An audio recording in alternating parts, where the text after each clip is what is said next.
Alors, vous savez, la marche avec le Seigneur, c'est une marche qui, à la vérité, c'est une marche facile. C'est vrai que c'est une marche facile. Mais je dois reconnaître que si le Seigneur, bien, il nous dit que c'est une marche facile, parce qu'il est là pour nous aider, pour nous soutenir, je dois reconnaître que quand on vit dans ce monde, eh bien, ça nous semble parfois difficile. Ça nous semble parfois difficile. Et, vous savez, il faut qu'on se souvienne toujours de cette chose-là. C'est la Bible, elle nous a été donnée pour que ça nous serve d'exemple, pour que nous comprenions bien que les choses qui sont arrivées à ces gens-là avant nous, eh bien, ça va nous servir pour nous, pour avancer, pour nous pouvoir être délivrés, pour nous pouvoir prendre avec audace des victoires. Et quand on regarde dans la parole de Dieu, on voit quoi? On voit que le peuple d'Israël est sorti un jour de l'Égypte. Il est sorti de l'Égypte, et puis les Égyptiens leur ont couru après, mais Dieu les a délivrés. Et les Égyptiens n'ont pas pu les remettre en prison, en quelque sorte. C'est-à-dire, ils n'ont pas pu les reprendre de nouveau comme esclaves. Et vous savez, si la Bible, elle nous parle de ça, c'est parce que nous pourrions facilement retomber dans les mêmes travers. Donc c'est pour ça que ce matin, je dirais qu'il faut croire la parole de Dieu et non pas nos pensées. Croire la parole de Dieu et non pas nos pensées. Vous savez, quand Israël donc, est sorti d'Égypte, eh bien il a commencé à avancer, et puis Dieu voulait le bénir rapidement. Et quand il a voulu le bénir, alors il a envoyé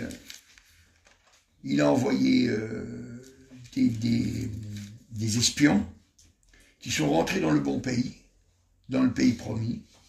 Et puis quand ils ont eu rentré dans le pays promis, alors ils ont regardé, ils ont vu, et puis ils sont venus, et ils avaient un esprit de découragement. Un esprit de découragement. Dans Nombre, au chapitre 32, et au verset 7.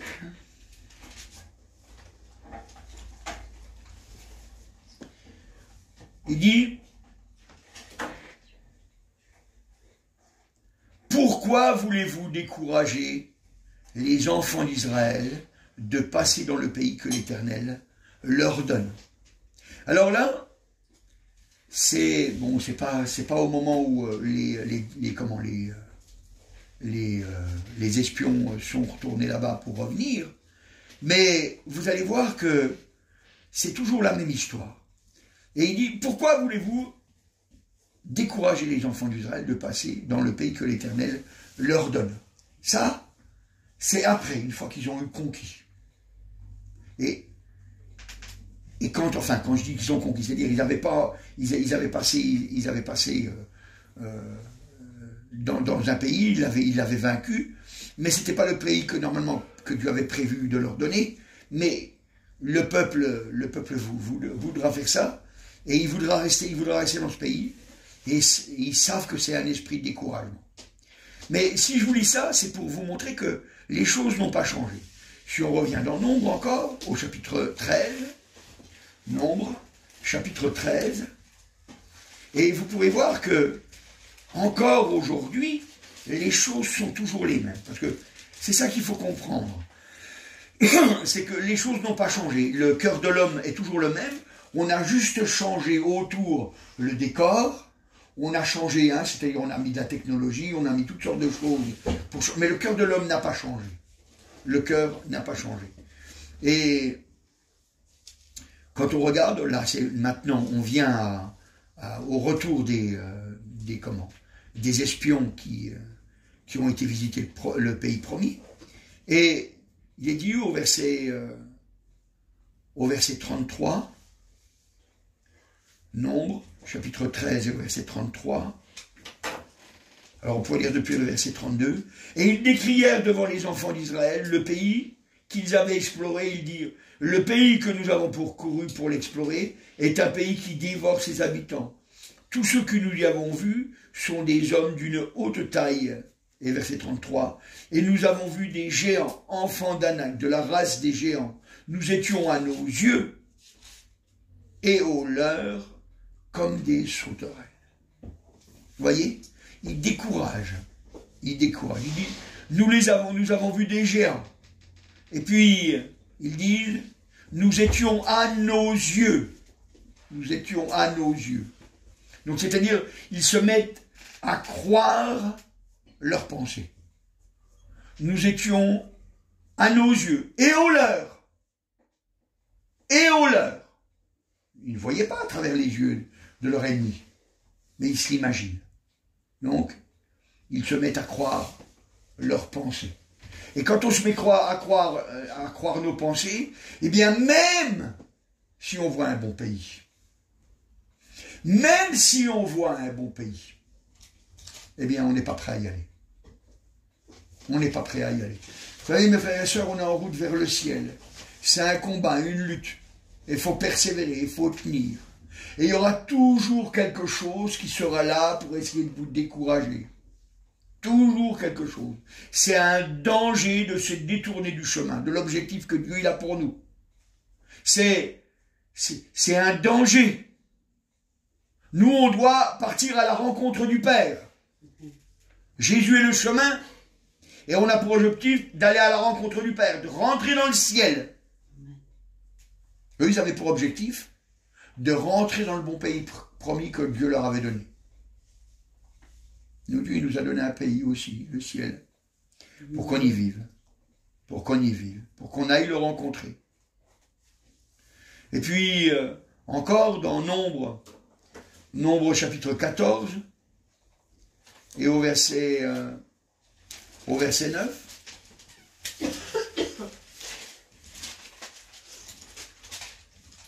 alors on pourrait lire depuis le verset 8. Si l'Éternel nous défend, il nous mènera dans ce pays, et il nous le donnera. C'est un pays où coule le lait et le miel. Seulement ne soyez point rebelles contre l'Éternel, et ne craignez point les gens de ce pays, car ils nous serviront de pâture, ils n'ont plus d'ombrage pour les couvrir. Voyez? Là, on voit que les vainqueurs, ils ne regardent pas la même chose. Ils croient que Dieu, il dit si Dieu nous est favorable, alors ne soyons point rebelles. Ne soyons point rebelles. Ça veut dire marchons dans le plan que Dieu a prévu. Ne soyons point rebelles. Et ne craignez point les gens de ce pays. Ça veut dire ne craignez point vos épreuves. Car ils nous serviront de pâture. Ils n'ont plus d'ombrage. C'est des géants. C'est des géants. Ils n'ont plus d'ombrage. Le soleil les frappe. Pendant le jour, le soleil les frappe. Et la lune pendant la nuit. Alors que nous, on est protégés. Alors que nous, on est protégés. Plus d'ombrage pour les couvrir. L'Éternel est avec nous. Ne les craignez point. On peut avoir des pensées qui nous détournent. Ou alors, on peut avoir des pensées qui nous font voir la victoire, même quand tout paraît impossible. C'était les mêmes gens qu'ils avaient vus. Ils ont vu des géants, ils ont vu toutes sortes de choses. Mais Caleb et Josué, eux, ils n'ont pas vu la même chose. Quand ils ont regardé, ils ont vu une victoire. Ils se sont dit, c'est extraordinaire ce que Dieu va faire. Mais les autres, ils ont dit, c'est impossible. C'est impossible. Donc ça veut dire que quand on écoute nos pensées, alors il y a un danger. Parce que quand on écoute nos pensées, alors on n'a plus devant les yeux l'objectif de Dieu. Ça veut dire qu'à ce moment-là, eh bien, on se détourne. On se détourne. Et c'est un danger de renoncer. Et pourquoi ils ont renoncé? Parce qu'il était temps d'aller combattre. et il ne voulait pas aller combattre. Il était temps d'aller combattre et il ne voulait pas aller combattre. Vous savez, David, il est tombé dans le même piège. Le roi David. C'était le temps de la guerre. Fallait aller à la guerre. Mais il n'y est pas allé. Et puis c'est comme ça qu'il a péché avec Bathsheba. C'est comme ça qu'il a péché avec Bathsheba. Il y a un danger de renoncer. Et le peuple, il ne voulait pas aller au combat. Nous, aujourd'hui, c'est les évangélisations, c'est les missions. C'est ça notre combat. C'est ça notre combat. Parce qu'on se forme et on devient de plus en plus affûté, de plus en plus aguerri pour le combat, parce qu'on s'exerce. Et dans notre vie, on devient victorieux. Mais voyez, quand on refuse, quand on renonce d'aller au combat, alors on tombe. Et puis, on a un encouragement de destruction pour les autres. Qu'est-ce qu'ils ont dit dans Nombre au chapitre 14? Nombre au chapitre 14 et au verset 4. Alors on pourrait lire depuis le verset 3, « Pourquoi l'Éternel nous fait-il aller dans ce pays où nous tomberons par l'épée, où nos femmes et nos petits-enfants deviendront une proie? Ne vaut-il pas mieux pour nous retourner en Égypte ?» Et ils se dirent l'un à l'autre, « Nommons un chef et retournons en Égypte. » Ça veut dire quoi? Ça veut dire, retournons à l'esclavagisme. Vous savez, on ne va pas lire tous les passages, mais en fait, vous apercevez que c'était un peuple, il était toujours en train de se plaindre. Ah, quand on était en Égypte, on avait du poisson, on avait de la viande, on avait des poireaux, on avait des melons, on avait des oignons. Ils se plaignaient tout le temps. Ils se plaignaient tout le temps. C'est un peuple qui n'était jamais content. Pourtant, ils avaient été sortis d'Égypte. Dieu a fait des miracles pour eux. Et c'est pour ça qu'au moment du combat, ils ne trouvent pas de force. C'est pour ça qu'au moment du combat, on a envie d'aller dans le monde. Parce qu'au moment du combat, ils ont eu quoi? Ils ont eu envie d'aller dans le monde. Retournons en Égypte. Retournons en Égypte. C'est ça la vérité, vous savez. Et c'est toujours pareil. Hein. Les choses n'ont pas changé. Le cœur de l'homme, il est toujours le même. Et si nous ne faisons pas attention, nous tomberons tous. Ne croyez pas, hein, si le roi David, il est tombé, et le roi David, c'était un homme selon le cœur de Dieu. Sachant que nous aussi, nous pouvons tomber. C'est pour ça qu'il faut qu'on soit fidèle. Est-ce que quand vous vous êtes engagé dans les eaux du baptême, vous n'avez pas dit « Je donne ma vie, je perds ma vie, je ne fais plus ce que je veux, je fais ce que Dieu veut ». Quand ils sont sortis d'Égypte, c'est bien ça qu'ils ont dit. Ils ont dit « Allons et servons l'Éternel ». Mais ils ne l'ont pas fait. Et quand on ne le fait pas, notre cœur il s'endurcit. Et quand notre cœur s'endurcit, alors on s'éloigne de Dieu. On s'éloigne de Dieu. Le proverbe 26 au verset 11, il dit, proverbe chapitre 26, et au verset 11, « Comme un chien qui retourne à ce qu'il a vomi, ainsi est un insensé qui revient à sa folie. » Et encore, Pierre, il dira, lui, dans 2 Pierre, au chapitre 2, et au verset 22, voilà ce qu'il dira, Pierre. « Il leur est arrivé ce que dit un proverbe vrai. Le chien est retourné à ce qu'il a vomi, et la truie lavée s'est vautrée dans le bourbier. » Mais voyez, hein, les versets avant, parce que vous voyez, c'est pas quelque chose de retiré de son contexte.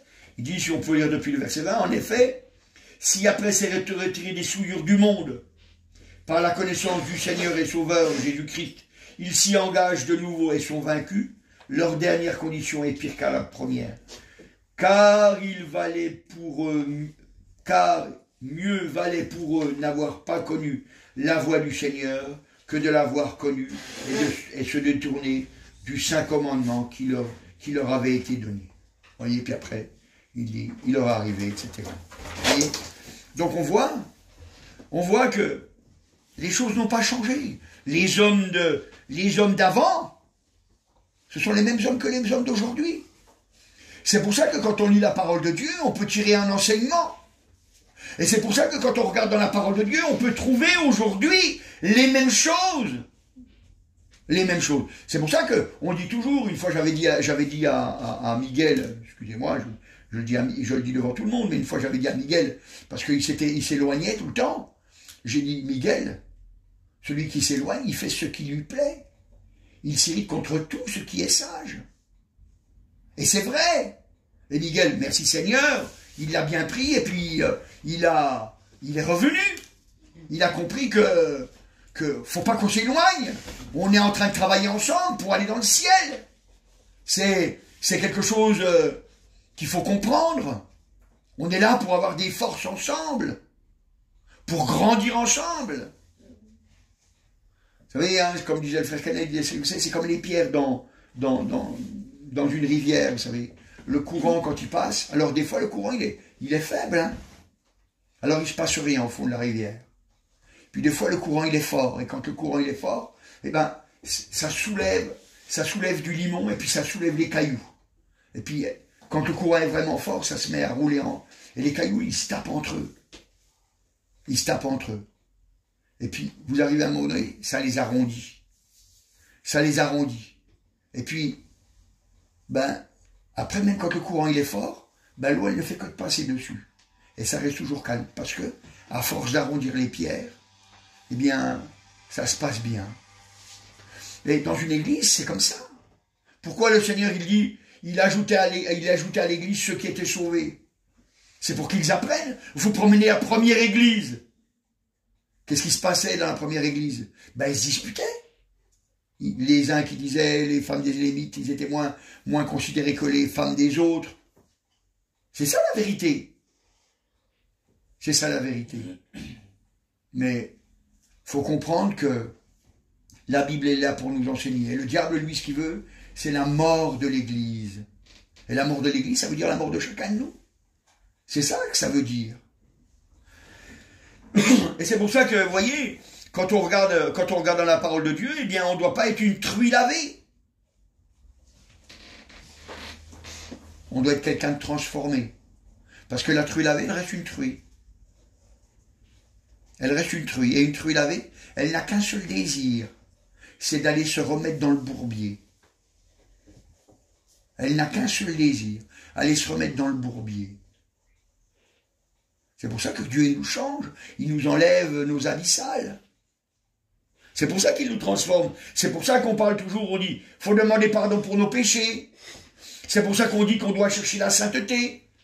C'est pour ça qu'on dit qu'on doit fuir le mensonge. C'est pour ça qu'on doit condamner le péché. C'est pour ça que la Bible elle nous dit toutes ces choses-là. Pour pas qu'on soit une truie lavée. Parce que d'apparence, elle est belle, elle est propre. Mais son cœur, son désir, c'est de vivre dans le monde. Alors ça va vivre d'une façon cachée, vous savez. Hein. C'est pour ça que la Bible dit, il y en a, ils vivent avec des astuces. Ils vivent avec des astuces. Ils vivent pas pour de vrai, mais c'est des astuces.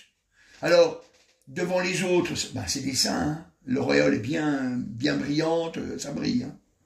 Mais en dehors de l'Église, c'est plus des chrétiens.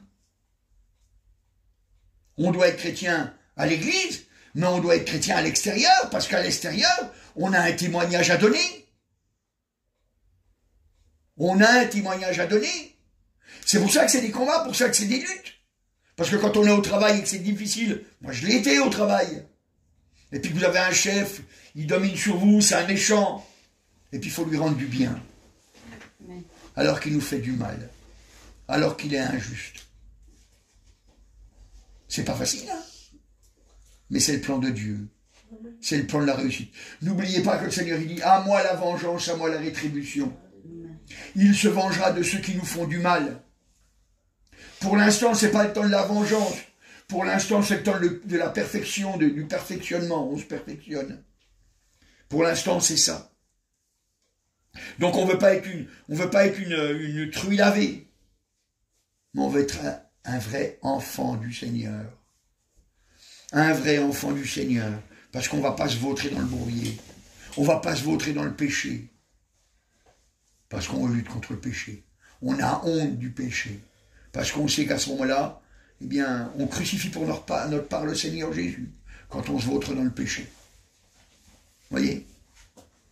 Les hommes du passé nous montrent pour que nous, aujourd'hui, nous puissions réussir.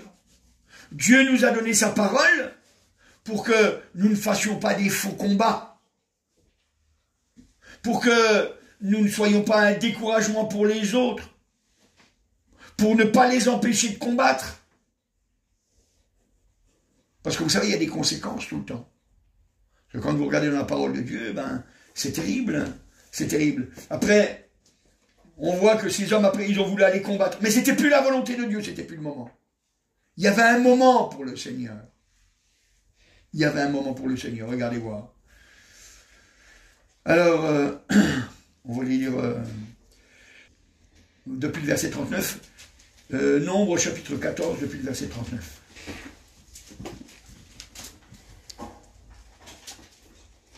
Moïse rapporta ces choses à tous les enfants d'Israël, le peuple fut dans une grande désolation. Ils se levèrent de bon matin et ils montèrent au sommet de la montagne en disant, voici, nous monterons au lieu dont a parlé l'Éternel, car nous avons péché. Moïse dit, pourquoi transgressez-vous l'ordre de l'Éternel? Cela ne réussira point. Ne montez pas, car l'Éternel n'est pas au milieu de vous.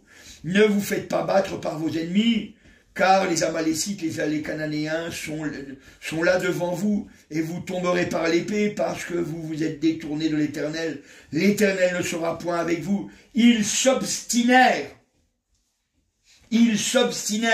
à monter au sommet de la montagne, mais l'arche de l'alliance de Moïse ne sortirent point au milieu du camp. Alors descendirent les Amalécites, les Cananéens qui habitent cette montagne. Ils les battirent, les taillèrent en pièces jusqu'à Horma. C'est terrible quand même.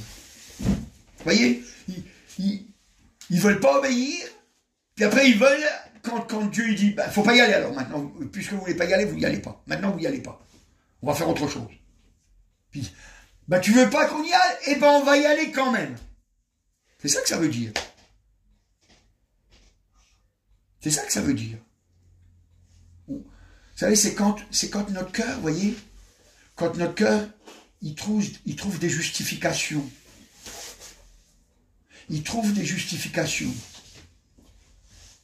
C'est quand notre cœur, il n'est pas honnête.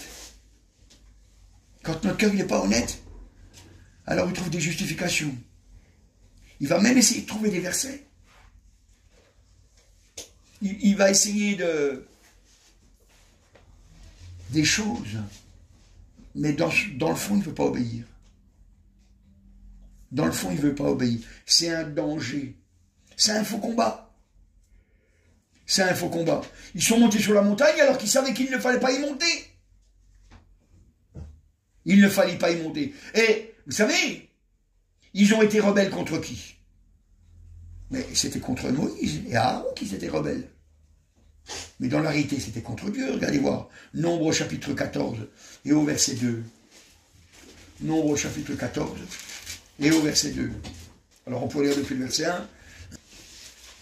Toute l'assemblée éleva la voix, il poussa des cris et le peuple pleura pendant la nuit. Tous les enfants d'Israël murmurèrent contre Moïse et Aaron, et toute l'assemblée leur dit, que ne sommes-nous morts dans le pays d'Égypte, ou que sommes-nous morts dans ce désert? Pourquoi l'Éternel nous fait-il aller dans le pays où nous tomberons par l'épée, nous, nos femmes et nos enfants, nos petits-enfants deviendront une proie? Voyez, hein, donc, il dit comme ça, il dit, tous les enfants d'Israël murmuraient contre Moïse et Aaron. Mais Moïse et Aaron, qu'est-ce qu'il leur dit? Mais il leur dit la vérité et ça leur plaît pas. Ça plaît jamais quand tu serviteur de dire la vérité. Oui, je sais, hein, je sais que c'est vrai. Je sais. Il faut dire la vérité aux gens. Un jour, Dieu me demandera des comptes. Il me dira, qu'est-ce que tu as fait de celui-ci? Qu'est-ce que tu as fait de celui-ci? Je pourrais dire, j'ai dit la vérité. J'ai dit la vérité. Même si ça ne plaît pas, je dis la vérité. Parce que on doit dire la vérité. Parce que si on veut la victoire, il faut qu'on sache où il y a à combattre. Et quand il y a quelque chose qui ne va pas, ça doit ressortir. Vous savez, c'est comme un bus. C'est comme un autocar, un bus. Tous ceux qui sont dedans, ils sont liés. Tous ceux qui sont dedans, ils sont liés. Parce que le chauffeur, eh ben, si jamais il va au fossé, eh ben, tous ceux qui sont dans le bus vont au fossé. Donc c'est pour ça que ben, faut soutenir celui qui conduit le bus.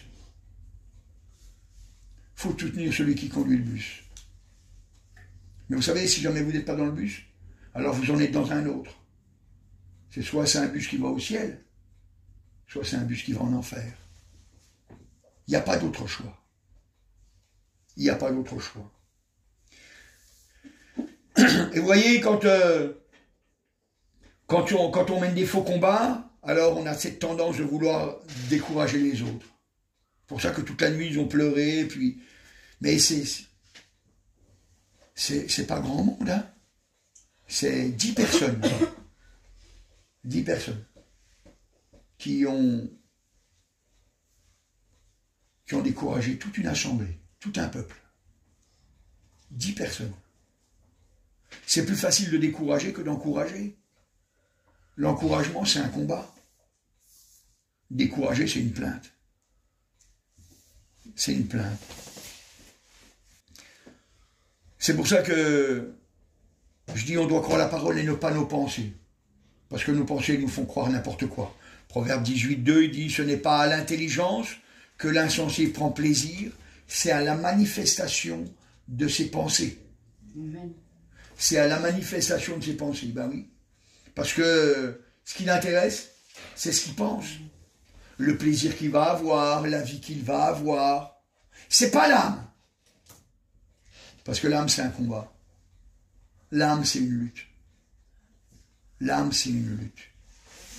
Et vous voyez, c'est pour ça que je dis toujours, vous savez, on doit commencer par aimer notre famille, ceux qui nous sont proches, parce qu'on va combattre pour eux.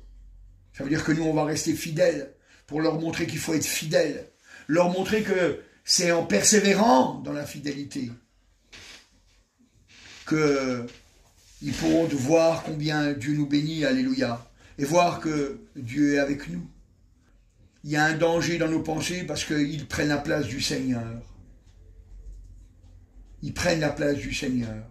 Quand nos pensées, vous savez, ils dominent, alors c'est le Seigneur qui n'a plus de place. C'est le Seigneur qui n'a plus de place. Et c'est pour ça que ce matin, quand on regarde les gens qui ont vécu avant nous, eh bien on voit que c'est un enseignement pour nous. Parce qu'on voit qu'à chaque fois qu'ils se sont laissés dominer par leurs pensées, c'était plus les pensées de Dieu qui étaient dans leur cœur. À chaque fois.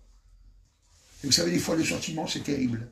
Quand vous regardez, par exemple, dans Matthieu, au chapitre 16, Matthieu, chapitre 16, c'est Pierre, l'apôtre Pierre. Matthieu, chapitre 16. Et au verset 17, Jésus, reprenant la parole, lui dit, « Tu es Simon, non, tu es heureux, Simon, fils de Jonas, car ce ne sont pas la chair et le sang qui t'ont révélé cela, mais c'est mon Père qui est dans les cieux. Et moi, je te dis que tu es Pierre, et sur ce roc, je bâtirai mon église, et que les portes du séjour des morts ne prévaudront point contre elle. » Voyez ? Le Seigneur lui dit, hein, parce que bon, il a reconnu Jésus pour le Christ. Il a reconnu Jésus pour le Christ, et puis il lui dit, tu es heureux. Tu es heureux, Simon Pierre. Tu es heureux. Pourquoi? Parce que c'est mon Père. C'est Dieu. C'est mon Père qui est dans les cieux, qui t'a parlé, qui t'a révélé cette chose-là. C'est pour ça que tu es heureux. Et c'est vrai qu'on est heureux quand Dieu nous parle. On est heureux quand Dieu nous révèle des choses. On est heureux quand on est dans la présence de Dieu. Mais nos pensées, elles sont terribles. Elles sont terribles. Si on lit la suite, au verset 21, alors ça sera le verset 23 en particulier qui nous intéressera. Dès lors, Jésus commence à leur faire connaître à ses disciples qu'il fallait qu'il aille à Jérusalem, qu'il souffre beaucoup de la part des anciens, des principaux sacrificateurs et des scribes, et qu'il soit mis à mort, et qu'il ressuscite le 3e jour. Pierre, l'ayant pris à part, se mit à le reprendre et dit, « À Dieu ne plaise, Seigneur, cela ne t'arrivera pas. » Verset 23, « Mais Jésus, se retournant, dit à Pierre, « Arrière de moi, Satan, tu mets en scandale, car tes pensées ne sont pas les pensées de Dieu, mais celles des hommes. » Juste avant Pierre, il se laisse remplir du Seigneur, Dieu lui parle, et puis après il y a les sentiments. Il y a Jésus qui lui dit, voilà, je vais souffrir. Il va falloir que je monte à la croix, il va falloir que je meure. Il va falloir que j'aille au combat, quoi. Et puis il lui dit, ah non, ça t'arrivera pas, hein, Seigneur. Ça t'arrivera pas. Vous voyez, il n'avait pas le plan du salut. Pourtant, le Seigneur en a parlé sans cesse. Mais il n'avait pas le plan du salut dans son esprit. C'était des sentiments. Ils paraissent beaux, ces sentiments. Ils paraissent beaux. Mais c'est du diable. Arrière de moi, il lui dira le Seigneur Jésus. Arrière de moi, Satan.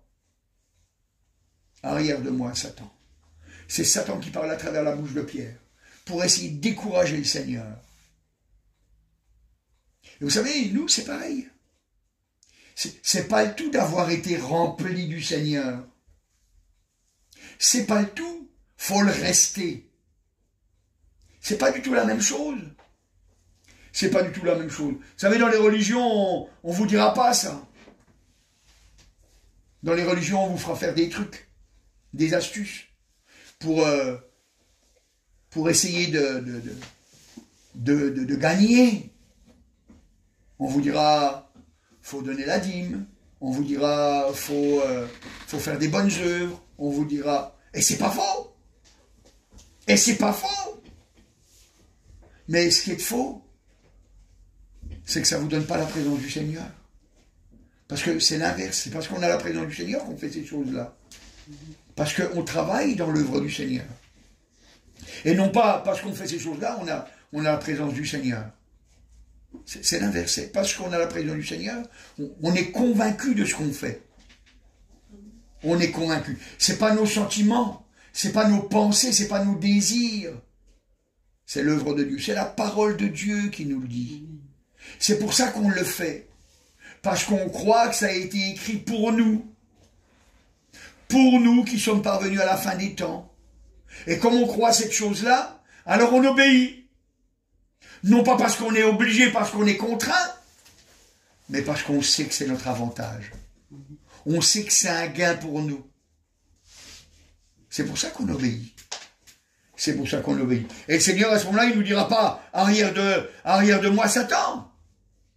Non, il dira « viens, bon et fidèle serviteur, entre dans la joie de ton maître ». Parce que c'est ça la vérité. Vous savez, notre appui, c'est Jésus. Notre appui, c'est Jésus. On doit croire sa parole, pas nos pensées. Notre appui, c'est Jésus. On ne doit pas rater le vrai but. Vous savez, il y en a, ils ratent le vrai but. Hein. Ils ratent le vrai but. Mais nous, on doit s'appuyer sur le Seigneur. Je sais qu'on aura des choses difficiles dans la vie. Et quand vous regardez dans la parole de Dieu, vous vous apercevez que les disciples, quand ils étaient encouragés, je veux dire, quand ils étaient encouragés, les disciples, ils étaient encouragés par les apôtres, qui leur disaient que c'était par beaucoup de persécutions, par beaucoup de tribulations, qu'il fallait entrer dans le royaume des cieux. C'est comme ça qu'ils étaient encouragés.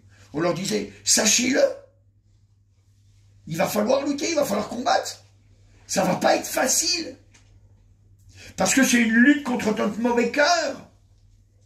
C'est un abaissement qu'on fait. C'est un abaissement. Une perte, la perte de notre vie pour gagner la vie. Vous savez, moi je vous dis la vérité, je mens pas.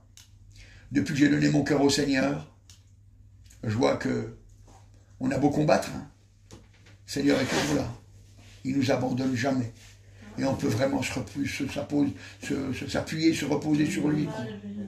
Parce que même si des fois ça semble bien difficile, ben quand on en est sorti, on s'aperçoit que heureusement qu'on était passé par là, parce que ça nous a entraînés, parce qu'au jour où le vrai combat il vient, et ben on est vainqueur.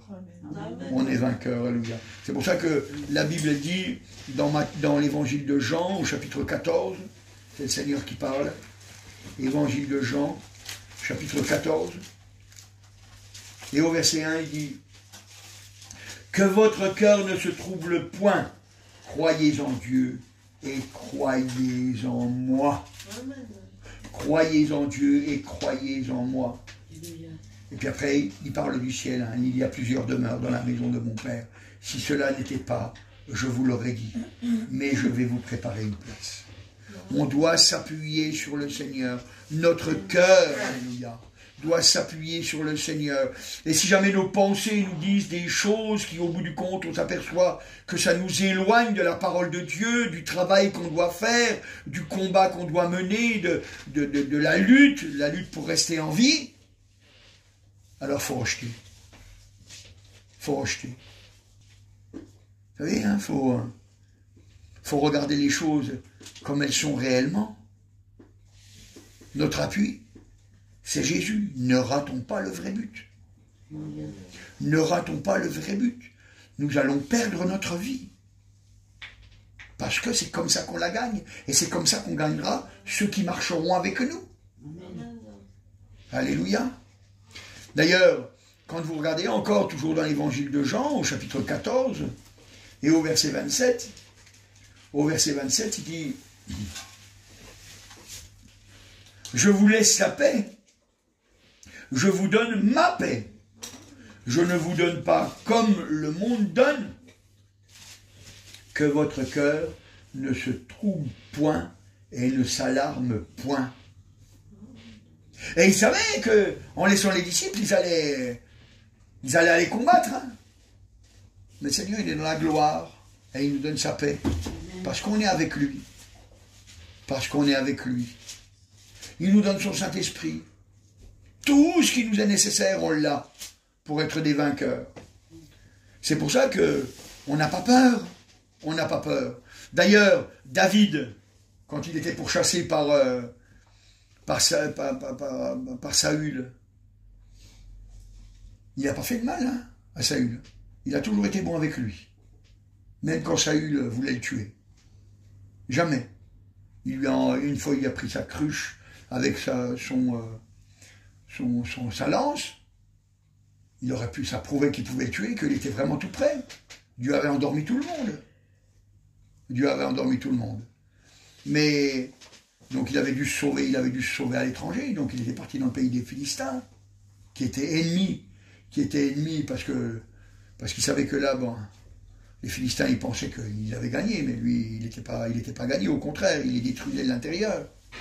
Mais David, quand il avait perdu courage et que tout le monde voulait le tuer, quoi, dans 1 Samuel au chapitre 30, 1 Samuel, chapitre 30 et au verset 6. Voilà, 1 Samuel, chapitre 30 et au verset 6.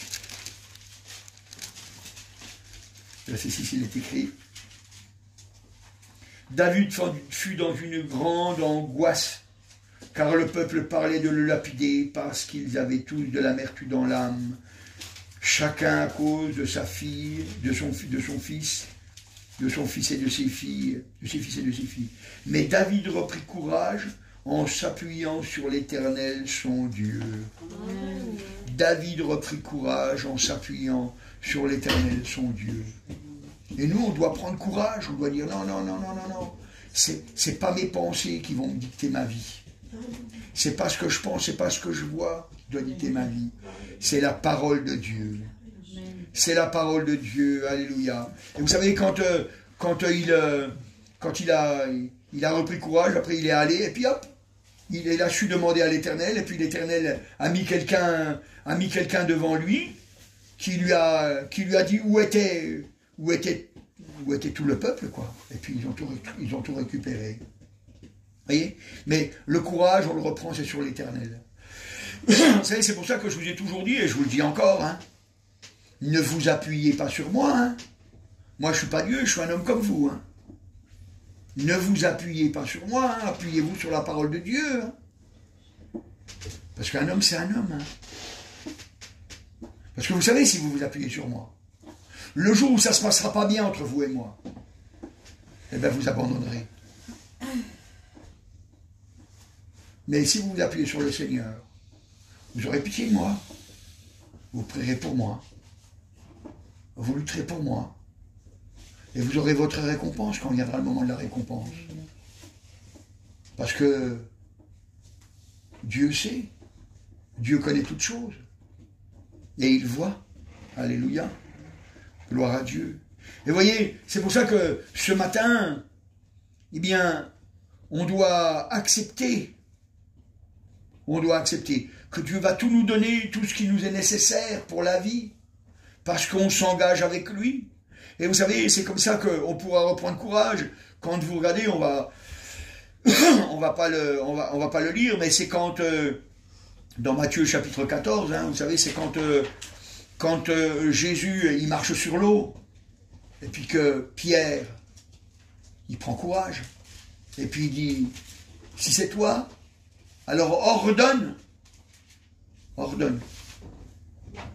que je vienne vers toi. Et puis Jésus lui dira, viens.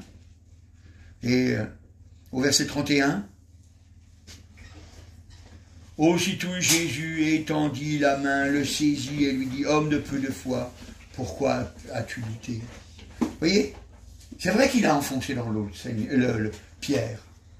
C'est vrai. Mais il a dit, Seigneur, sauve-moi. Il a dit, Seigneur, sauve-moi. Il a repris force sur le Seigneur.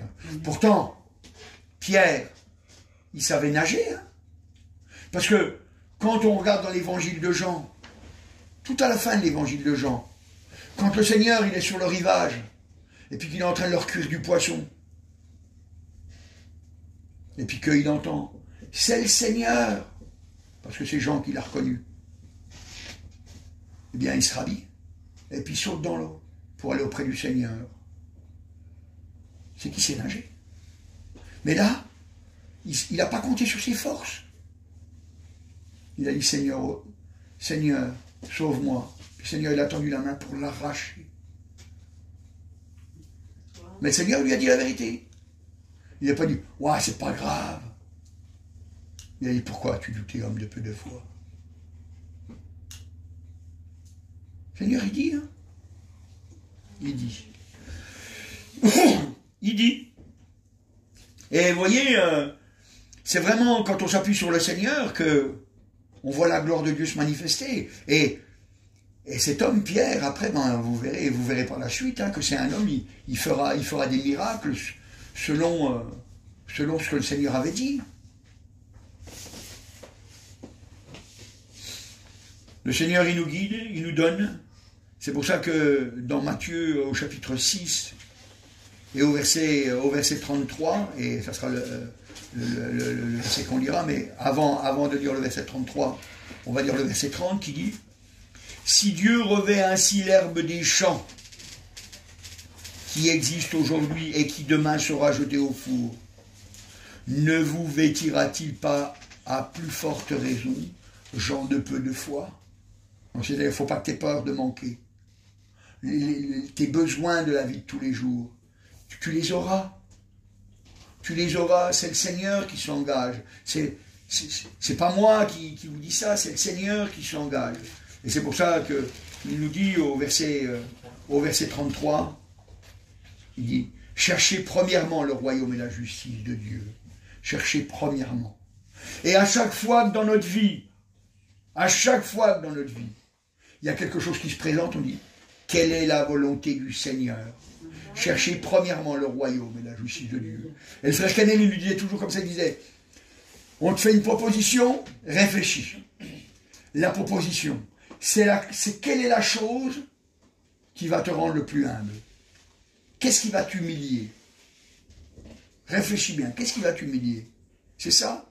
Eh bien, prends ce chemin-là. Et si jamais tu t'étais trompé, que ce n'était pas ce chemin-là qu'il fallait prendre, parce que dans ton cœur, tu as pris la décision d'aller dans l'humiliation, humiliez-vous devant le Seigneur. Et bien, puisque tu as décidé ça, le Seigneur, il t'en sortira. Et il te mettra à la place où tu voulais aller. Parce que toi, dans ton cœur, tu as cherché premièrement le royaume et la justice de Dieu. Et c'est pas facile, hein. C'est pas facile. Mais c'est faisable. Parce qu'il nous donne sa paix. Parce qu'il nous donne sa paix. C'est pour ça que ce matin, alléluia, gloire au Seigneur, on n'a pas de crainte à avoir, parce que notre Seigneur, il est là, alléluia. Il est là.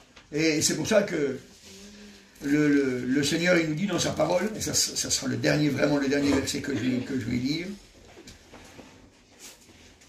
Deutéronome, chapitre 8, et au verset 2. Alors on pourrait lire depuis le verset 1. Vous observerez et vous mettrez en pratique tous les commandements que je vous prescris aujourd'hui, afin que vous viviez, que vous multipliez et que vous entriez en possession du pays que l'Éternel a juré de donner à vos pères. Verset 2, le verset qui nous intéresse. Souviens-toi de tout le chemin que l'Éternel, ton Dieu, t'a fait faire pendant ces 40 années dans le désert, afin de t'humilier et de t'éprouver, pour savoir quelles étaient les dispositions de ton cœur, et si tu garderais ou non ses commandements. Il t'a humilié, il t'a fait souffrir la faim, et il t'a nourri de la manne que tu ne connaissais pas, de ce qui n'est pas été encore connu de tes pères, afin de t'apprendre que l'homme ne vit pas de pain seulement, mais que l'homme vit de tout ce qui sort de la bouche de l'Éternel. Alléluia, gloire au Seigneur. Voyez, les choses n'ont pas changé. Les choses sont toujours les mêmes. Alléluia. Et c'est pour ça que ce matin, nous devons travailler. Alléluia. Parce que nous mettons notre espérance dans notre Dieu qui est vivant. Nous devons comprendre que notre travail, notre combat, c'est parce que nous mettrons notre espérance dans notre Dieu qui est vivant, notre Dieu qui est notre Sauveur, alléluia, et qui veut nous conduire jusque dans la gloire. Alléluia. Amen. Merci à nous de Dieu. Alléluia. Je te remercie, roi des rois, tu es merveilleux, Jésus, alléluia.